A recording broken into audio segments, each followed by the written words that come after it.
વાવના સરહદ પર કુંડાળિયા ગામ પૂરના પાણીમાં ઘેરાયું, ગામ લોકો પરેશાન। જિલ્લા તંત્ર માત્ર કાગળ પર બેઠા બેઠા નજર રાખી રહ્યું છે। તળાવ ફાટવાની ભીતિ છતાં તંત્ર ગાયબ, રાજકીય આગેવાનોનો પણ પતો નથી।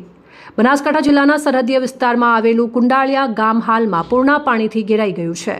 ગામના તળાવમાં પાણીનો પણ દબાણ એટલો વધી ગયો છે કે કોઈ પણ ક્ષણે ફાટી શકે તેવી ભીતિ ઊભી થઈ ગઈ છે।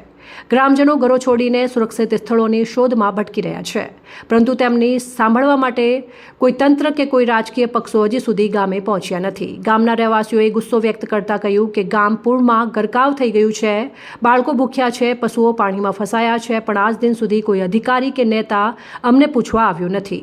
સ્થાનિકોનો આક્ષેપ છે કે જિલ્લા તંત્ર માત્ર કાગળ પર બેઠા બેઠા નજર રાખી રહી છે, કહીને જવાબદારી પૂરી કરી રહ્યું છે। બીજી તરફ રાજકીય પક્ષોના નેતાઓ પૂર પ્રભાવિત વિસ્તારની મુલાકાત લેવાને બદલે મૌન સાધીને બેઠા છે। ખેતરોમાં પાક બરબાદ થઈ ગયો છે, ઘરોમાં સામાનમાં પાણી ડૂબી ગયો છે, રસ્તા તૂટતા લોકોની બહારની દુનિયા સાથેનો સંપર્ક તૂટ્યો છે, મહિલાઓ અને બાળકો ત્રાસમાં જીવી રહ્યા છે, રોગચાળાની ભીતિ ઊભી થઈ ગઈ છે, તેમ છતાં સત્તાવાળાઓ ગાયબ છે।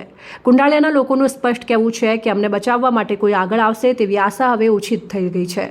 અતિભારે વરસાદ થયાને સરહદી વિસ્તારમાં એક અઠવાડિયા ઉપરનો સમય થયો હોવા છતાં કેશડોલની ચૂકવણી કરાઈ નથી।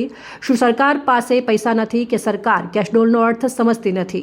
કેશડોલનો અર્થ એ છે કે તાત્કાલિક ધોરણે સરકારી સહાયની રોકડમાં ચૂકવણી કરવામાં આવે અને તેનાથી અસરગ્રસ્ત જનો તાત્કાલિક તેમનું ઘરનું ગુજરાન ચલાવી શકે, પરંતુ સરકારે કેશડોલની સહાય માટે આધાર કાર્ડ, ખાતા નંબર અને રેશન કાર્ડ મંગાવે છે અને પછી જ ખાતામાં નાખશે અને છેક સરહદી વિસ્તારોનો છેવાડાના લોકો તેમનો કિંમતી સમય અને ભાડું ખર્ચીને કેશડોલ લેવા માટે થરાદ, વાવ કે સુઈ ગામ ખાતે જશે અને બેંકોના લાઈનોમાં લાગશે। એક અઠવાડિયા સુધી ધર્મના ધક્કા ખાશે અને 100 રૂપિયામાંથી 80 રૂપિયા ખર્ચશે અને 20 તેમના હાથમાં મળશે।